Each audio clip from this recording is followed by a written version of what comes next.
Hi, welcome to Subhan GK channel. So ఇక్కడ వచ్చేసి మనకు నోబెల్ ప్రైజ్ అనేది 6 రంగాలలో ఇస్తారు, కానీ మ్యాథమెటిక్స్ లో ఇయ్యరు. అయితే మ్యాథమెటిక్స్ లో మనకి ఇచ్చే నోబెల్ లాంటి బహుమతి ఏదంటే ఎబెల్ ప్రైజ్. ఈ ఎబెల్ ప్రైజ్ ఏదంటే మనకు మ్యాథమెటిక్స్ నోబెల్ అంటారు అన్నమాట. అయితే ఎప్పుడు ప్రతిపాదించింది? నీల్ హెన్రిక్ ఎబెల్ జ్ఞాపకార్థంగా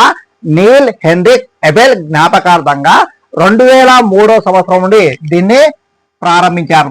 2003 సంవత్సరం నుండి దీన్ని ప్రారంభించారు. అయితే 2003 సంవత్సరంలో జీన్ పియరే సెరే దీన్ని ఫ్రెంచ్ శాస్త్రవేత్తలకు ఇచ్చారు, ప్రారంభం చేశారు. జీన్ పియరే సెరే ఫ్రెంచ్ శాస్త్రవేత్త, ఈయన ఫ్రెంచ్ మ్యాథమెటిషియన్ అనాలి. ఓకే.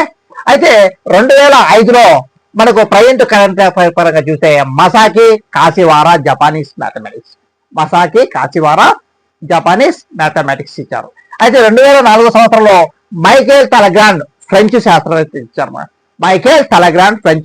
ఈ రెండు వెరీ వెరీ పరేడ్ కాబట్టి గుర్తుపెట్టుకోవాలి. మనం కరెంట్ అప్డేట్ లో ఈ రెండు గుర్తుపెట్టుకోవాలి.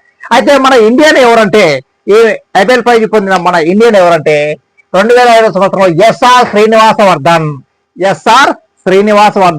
2007 సంవత్సరంలో ఇండియా అమెరికన్ మ్యాథమెటిషియన్. ఓకే, ఇండియాలో అమెరికన్ మ్యాథమెటిషియన్ ఈయనకు వచ్చిందమ్మా. ఓకే, ఇది మనకు ఎబెల్ ప్రైజ్ గురించి. మ్యాథమెటిక్స్ ఇచ్చే నోబెల్ బహుమతి ఏదంటే ఎబెల్ ప్రైజ్ అంటారు. ఓకే, సో నోబెల్ అనేది మ్యాథమెటిక్స్ లో ఇవ్వరు కాబట్టి దానికి ప్రత్యామ్నాయంగా మనకు ఏమి ఇస్తారంటే, మనకు ఎబెల్ ప్రైజ్ అనేది ఎవరు ఇస్తున్నారు? ఏ దేశం వాళ్ళు అంటే నార్వే వాళ్ళు ఇస్తున్నారు. నార్వే ప్రభుత్వం వాళ్ళు ఇస్తున్నారు. ఓకే, ఇది గుర్తుపెట్టుకోండి. Okay, thank you, all the best.